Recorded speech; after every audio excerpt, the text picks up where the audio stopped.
ఈ శక్తిపీఠం పేరుతో లొకేషన్ అని గూగుల్ మొత్తం సెర్చ్ చేసినా మీకు దొరకదు. లోకల్స్ ని కూడా శక్తిపీఠం పేరుతో అడిగితే వాళ్ళకి అసలు అర్థమే కాదు. ఎందుకంటే అక్కడ ఇప్పుడు టెంపుల్ లేదు, ఒక మిస్టీరియస్ మినార్ మాత్రమే ఉంది. లొకేషన్ ఏంటో నేను మీకు చెప్తాను, చివరి వరకు చూడండి. ఒక విషయం చెప్తాను, చాలా మంది శక్తిపీఠాలకు వెళ్తారు, టెంపుల్ చూస్తారు, దర్శనం చేసుకుంటారు, ఫోటో తీసుకుంటారు, వెళ్ళిపోతారు. కానీ శక్తిపీఠం అంటే ఏంటి? ఒక బిల్డింగ్ కాదు కదా. సతీదేవి శరీరం పడిన చోట ఆ భూమే దేవత అవుతుంది. ఆ మట్టిలో శక్తి ఉంటుంది, ఆ గాలిలో కూడా శక్తి ఉంటుంది. టెంపుల్ ఉన్నా లేకపోయినా ఆ శక్తి ఎప్పటికీ పోదు కదా. అలాంటి శక్తి స్థలమే ఇది. అష్టాదశ శక్తిపీఠాల సిరీస్లో ఇది 2వ శక్తిపీఠం. శ్రింఖలాదేవి శక్తిపీఠం. ఇది 77 కిలోమీటర్లు ఉంటుంది కోల్కతా కాళీఘాట్ నుంచి.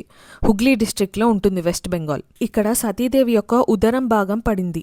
శృంఖల అంటే ఏంటి అంటే బంధం, కట్టు. మనం మెటీరియల్ వరల్డ్ కి అటాచ్ అయిన అన్ని బంధాలు తొలగిపోతాయి, మోక్షం ఇస్తుంది ఈ అమ్మ. ఇంకొక అర్థం ఏంటంటే ప్రెగ్నెన్సీ తర్వాత కడుపుకి కట్టుకునే గుడ్డ ఉంటుంది కదా, దాన్ని కూడా శృంఖల అంటారు. తన భక్తులందరినీ తన పిల్లల్లాగా చూసుకుంటుంది అంటారు.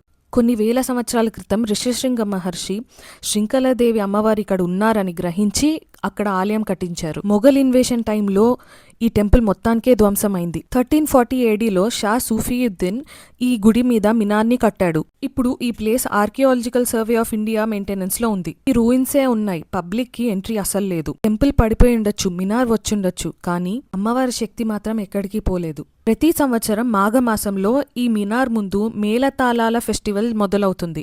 30 రోజుల పాటు లక్షల మంది వస్తారు. హిందూ భక్తులు మాత్రమే కాదు, ముస్లిం సోదరులు కూడా వస్తారు. అందరూ కలిసి పూజలు చేస్తారు, కలిసి అర్పణలు చేస్తారు. అందరూ అంటారు ఈ ధ్వంసంలో అమ్మవారి విగ్రహాన్ని తీసుకెళ్లి శృంగేరి శారదాపీఠంలో దాచేశారని. ఇప్పుడు మీ అందరికీ ఒకటే క్వశ్చన్ కదా, ఎగ్జాక్ట్ లొకేషన్ ఎక్కడా అని?